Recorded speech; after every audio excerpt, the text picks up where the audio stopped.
So today's webinar is on what's new with NAV 2018. It came out late November. I think we're on update 3 now. And I'm going to show you the things I thought were most interesting. You might have heard about artificial intelligence in here. You can see other videos about that, which is kind of an interesting ability to read photographs and see some descriptive data from photographs and apply it to fields and tables for item cards and employees. But you can see that elsewhere. It's kind of a cool feature.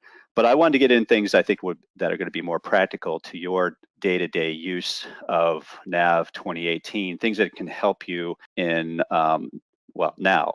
So we are Intelice Solutions, and we've been in business 20 years, and our financial product that we use is Dynamics NAV. We have clients in and around the Washington, D.C. region and elsewhere in the country. So today I want to zoom in on the features that I think are probably most significant to what you might do on your day-to-day operations within NAV. And one of the things I think is most interesting feature is the new employee ledger.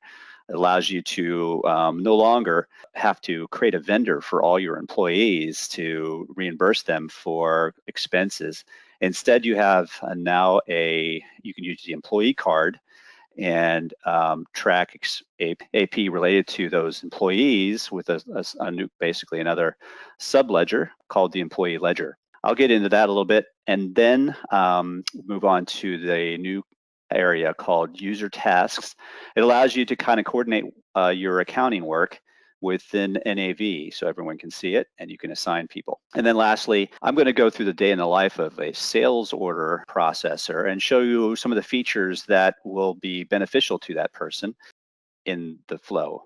So without any further ado, let me get right into NAV and show you the new employee process. So I'm going to use the search feature to get into the employee menu area, and under the menu area, you have the human resources, and this is familiar to many of you that may use this feature of putting your employees into the system. But now there are a few things that are new to the employee section. This is the list view of employees, and up here we have ledger entries. So that is what I mean. We've got a new subsidiary ledger underlining the employees. So I'm going to go into the particular card, and here we have Annette Hill. And right now I'm going to click the ledger entries on here to show you that this works like a vendor or a customer, and I can see previous transactions made. Here she basically is made some purchases for gas and motor oil, and then she was reimbursed for that amount. And then another expense came through also that she has not been reimbursed for. Actually, she hasn't been reimbursed for the gas and oil yet, but she's been reimbursed for this. So that gives you an idea of that you can track employee expenses from the click of a button right off an employee card now. And how that works is that there is a payment tab, and the payment tab has on it a employee posting group. That works like the vendor card, where it points to the AP account that you would be posting any kind of liability to this employee. I'm going to go and click advanced here to drill right into the employee posting group so you can see it's set up. And you can have as many as you want. Maybe you have employees in different states and you want each to have its own AP account. Maybe some are actually subcontractors and you want to have a different AP account for that. So here we just have the one AP account pointing to the chart of accounts, and it's called the employee payables account. And so that is where the liability will go when I post an expense. So also later on, I'll show you that we have an application method. This is the same as in the vendor.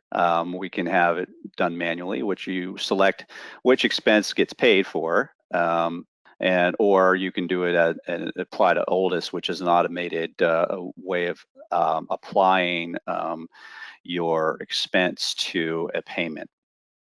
So I'm going to set up shortly here a payment. So I'm going to go to the general journal and on my general journal, I created a batch called employee. This is not going to be in your, in this, I'm working off of Cronus, by the way. So you're not going to find the employee batch. I made this so that I could, look realistic to the way you may work. So I've got a place here where I'm going to capture expenses, and you might use an import routine or something like that. But right now I have a new employee type on the line. This is brand new. It's the last option in the option field, employee, and I've selected Anita Hill, AH. I've put in a travel expense for her. She's spent $100, going to be a liability credit, so that's why it's negative. And then it's going to be a expense to an expense line item in the P&L. So there you have it. So I'm going to go ahead and post it. And so there we go. Now, one of the things I actually wanted to did want to show you as well is that there is a new way of that's new of the previous version, going back to let's get to it. This preview posting. So instead of navigating through the posted, what I just posted, I'll just show you what it's going to look like using posted preview. And we can see that we have this new employee ledger entry, as well as a detailed employee ledger entry. Now that is in case there's a change to the valuation, as if this was in foreign currency, as usual. So this works just like the vendor ledger and the detailed vendor ledger would work.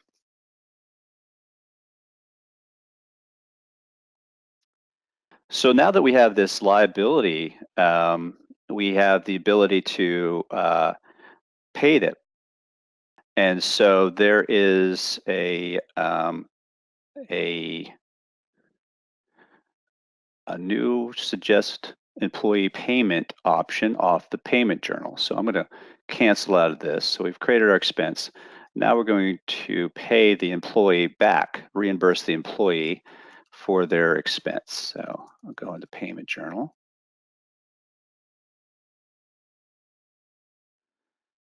And so what I have on the line here is already a suggested payment that is not yet posted. But this filled in, just as it would have filled in for suggest vendor payments. I've got this button here, suggest employee payments. So I click this, put in the posting date, put in a starting document date. Let's see what else we have. And I'm going to pay this out of an operating expense. I could also pay by manual check or any other payment type. And so that's it. Let's go ahead and run this. It says you have created suggested employee payment lines. I just created that expense in the general journal. So let's see if I get a second line. And here's my second line. So now I've got a $200 expense here. It'll pay off that expense. I'm going to delete that first line, which was an early test of mine. So from here, I can go ahead and post the payment to Annette Hill. So successfully posted. Okay, so that's basically really kind of powerful. You can clean up your vendors now and start moving them into employee cards. That's one recommendation. And then block those vendor cards, start using this process. Now this doesn't have a invoice attached to it. There's no invoice document. If you prefer to use invoice documents, you still don't have a solution for that. So another limitation is that for whatever reason, the US version doesn't print the checks directly from the payment journal to employees. Those checks that are available for the North American version do not know what the employee type is. So you would get an error if you did try to do a computer check payment directly to the vendor. There's also, the payment type of ACH can be used, and it's got on the employee card some banking information. It's something I have not tried out, but you're welcome to try that out. Okay. My second topic is to discuss ways of organizing your work within the system that hopefully will help you. It's in particular, we had thought about that over here, how to use it. One way to use this new organizing area called My User Tasks is to put together tasks you may need to do on a monthly basis through the month-end close. To set this thing up, well, what you have here first is a queue on your home page that says My User Task.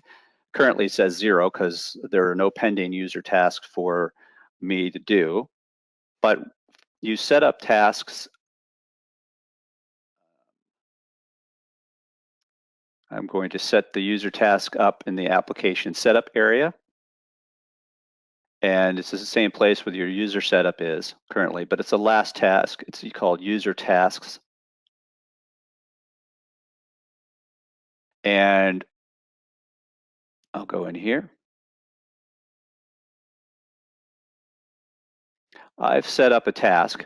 This is blank in Cronus, so you'd have to just experiment with this. I wanted to be able to alert someone to always to calculate depreciation of their fixed assets, because I don't know, maybe in the past people have forgotten to do that at the month-end close. So I want to make sure that this user task is clearly defined as one, and then assign it to somebody. So here I gave it a name and what it's about, and then on the status I gave it an assignment to myself, and then when it is due, and then whether it's complete or how much completion this is. Maybe a manager is going to want to know this information, and then a start date for this task. I can do priorities. So there's a lot of way of organizing the task by status codes. And then I can specifically put in a link to the where the activity exists within the system. So I said that this is a report to calculate depreciation, and it happens to be report 5692. Now, how do I know this? Well, I can drill down, and there'll be a list of names there that'll allow me to, there we go, to see these reports. And so I can then go down and select the one I want. That one's giving me a little bit of a performance issue as I demonstrate it. Let me come back to that, and I'm going to, in the meantime, while that comes back to life, I'm going to show you I'll do a little quick review of things that we've done, topics we've done so far. So just to review, the employee card has a new ledger entry on the top. It allows you to drill into the ledger entries. It has employee posting group to tell it where the AP account is, an application method, and then there's a new employee type off of the general journal as well as the payment journal that you can select. And within the payment journal, you could set up a payment and do a preview of that, how it's going to post. In this case, I'm actually making it an expense line. And then you can see there's a new employee ledger entry and detailed ledger entries. We have on the preview, we can see what the GL looks like. This is just a demonstration or a display of what the GL accounts are. We've got the expense account and we've got the liability account here, so you can see. And then the employee entries looks like this below. It initially comes in as open. That would be nothing new if you use vendor ledgers now. It's open until it's paid. And then in the payment journal, we have a suggest employee payments, and we can select that, and then it'll bring into the ledger, the payment journal, any open ledger entries that need to be paid back to the employee. And then there's some limitations to the employee. All right, so we were setting up user tasks, and in user tasks, I set up this user, like I showed here, and now I'm going to put in a new date here for its use. Now you see it's due in the past, so I want to make it due again later on. So it's going to be due at the end of the month here. And then I do actions. Let's see, go to item. You see how that took me directly to the ability to do the depreciation. Or I could navigate off of this queue. So I come back over here. It doesn't show me any pending user tasks yet because I need to submit it as a task.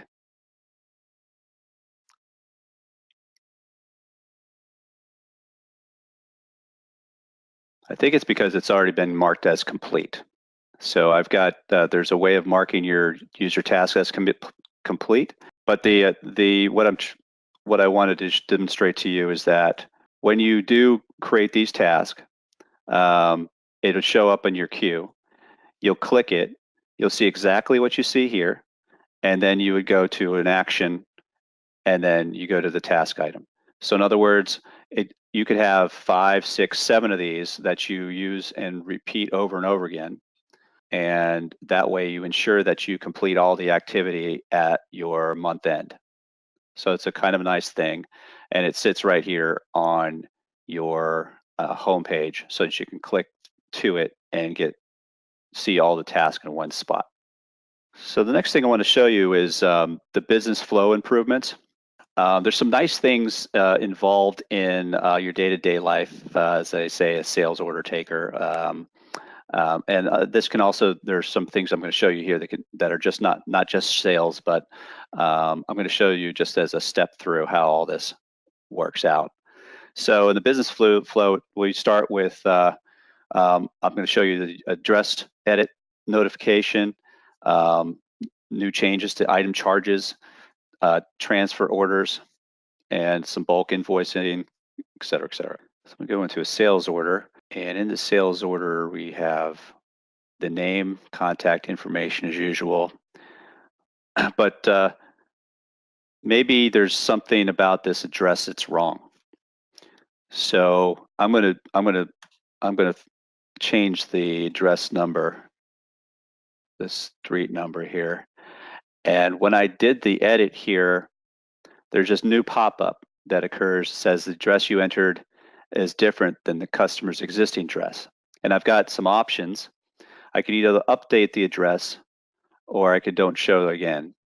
So if I click the update address, it has this nice dialog box that tells me the difference between what exists and what it's trying to do.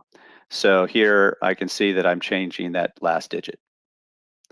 If I say OK, it'll then go out. It's gone out to the customer card and it's actually done the edit. So this is a nice way where you don't have to jump back over the customer card, wasting time doing that. It just automatically does it because it, in the course of creating the sales order, you've seen something that's wrong. A nice new feature also is down here when you create a charge item. So I've got a number of items here that have some mass volume information on the cards. And in the past, you were only able to distribute based on quantities or values. And so what you can do now is you can distribute, in other words, assign the value of your freight based on weight. So I'm going to do an item charge assignment, and I'll show you this next screen. So this is already populated. I wanted to show you left to right. So this has all the line items on the particular sales order, and a quantity to assign has already been generated because I clicked the function, but it has a way of distributing those lines. Let's see, it's suggest item charge. So here are the four methods, two of which are new. So it used to be equally by amount. Those were the only two. And now you've got by weight and volume. And so then you see the gross weight and unit volumes are on the item cards, thus enabling this to work. So as long as you have those on the card, then you can distribute based on those things. So if I do, I think I did by weight before. If I do by volume, we should be seeing the numbers change.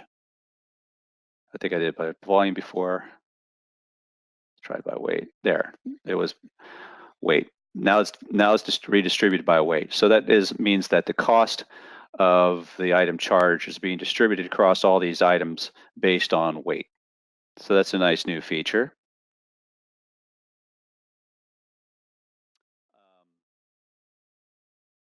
Another thing that you may do in the course of a sale is moving items from one warehouse to another because it doesn't exist in the location from which you want to ship. So one of the things that I won't actually walk through because time reasons, I will show you instead just the results of the change.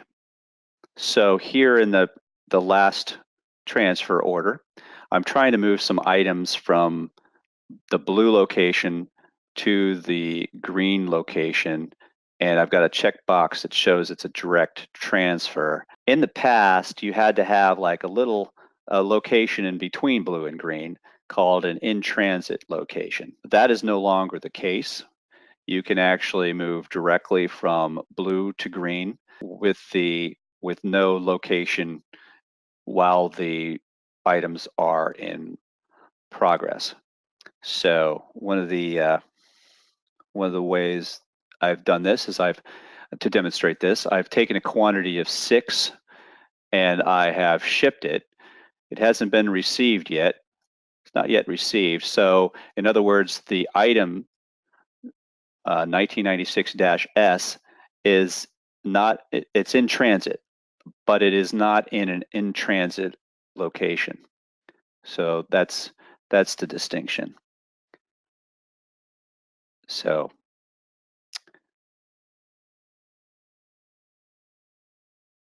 if I were to look at this item,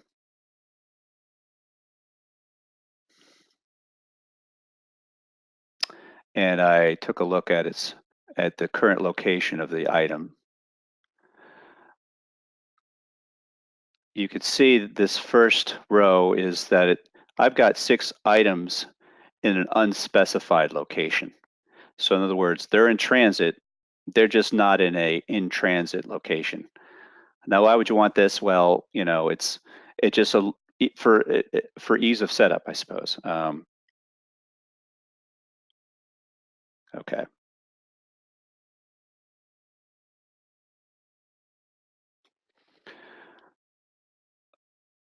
Another thing that you might want to do on the sales side or on the purchase side for that matter is to post in bulk. And this could be done directly from a list. So I might select a set of, let's get released ones only just in case. If I post in bulk, I should get a message and it says 3 out of the 42 selected orders are ready for post. Do you want to continue and post them?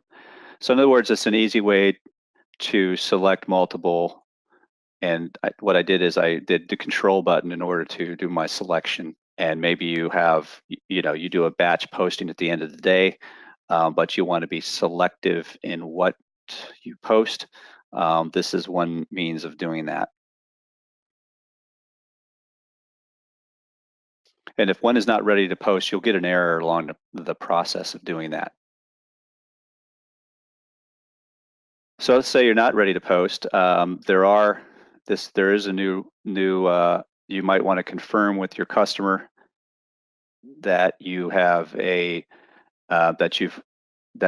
ordering the right thing, and one of the many ways of doing that is by sending the customer a Proforma invoice.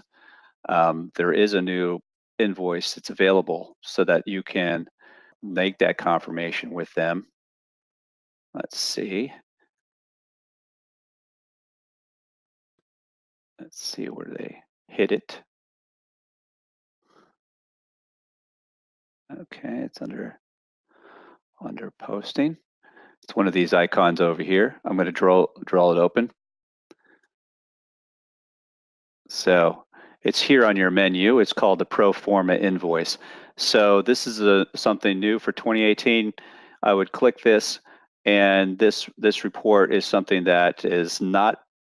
It's basically an order not yet posted, so that you can do a confirmation of that you are properly purchasing the right thing. Maybe get a signature from the customer, or from a internal manager. They got some signature lines for that. There's one limitation to that. This Proforma invoice at this time doesn't appear to have a report selections option so that you can point to a different report. There are some also in the designer that I couldn't find yet on the documents, but they are sitting out there. So this is maybe an area of the work in progress still, but for now there is definitely one available for you on the sales order.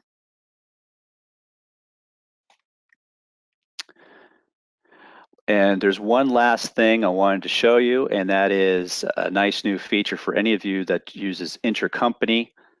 Intercompany, as you know, has been a tedious process by which you needed to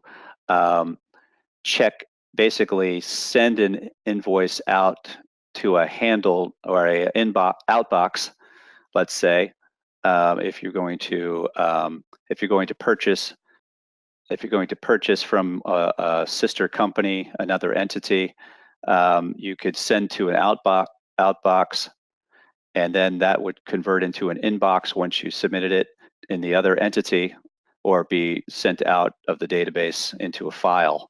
This process can now be automated. It's particularly nice if you have two companies within NAV that are just transacting back and forth between each other. You've got it pretty smooth, and you don't see really a reason to deal with in and out boxes. Instead, you'd rather just deal with POs automatically turning into sales orders in the other company, and not deal with the interim steps.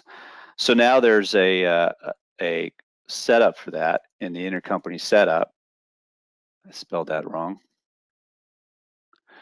And in here is a checkbox to auto send the transaction. See that there? It's also on the intercompany partner, because maybe you want to have a hybrid situation where you automatically send out from the company a purchase request, but the sales request you want it in the inbox to be approved. So you could, at the company level or partner level, you can choose to be automated or not automated. So here I have an example in which there's one company partner in which I wanted to auto accept transactions, and one that I don't want to be auto accepted. So I've played around with this, and it's really a nice feature. I have a client that has a lot of these types of intercompany transactions, and this is a feature that they would definitely want to deploy as soon as possible.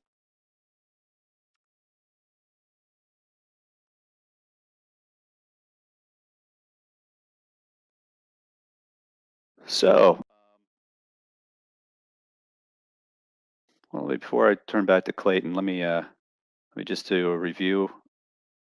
Basically, step through user tasks, which is ability to create tasks, maybe at a month end, and those tasks will be available through a queue on the home page. We stepped through these workflow improvements, which included the address change on a document.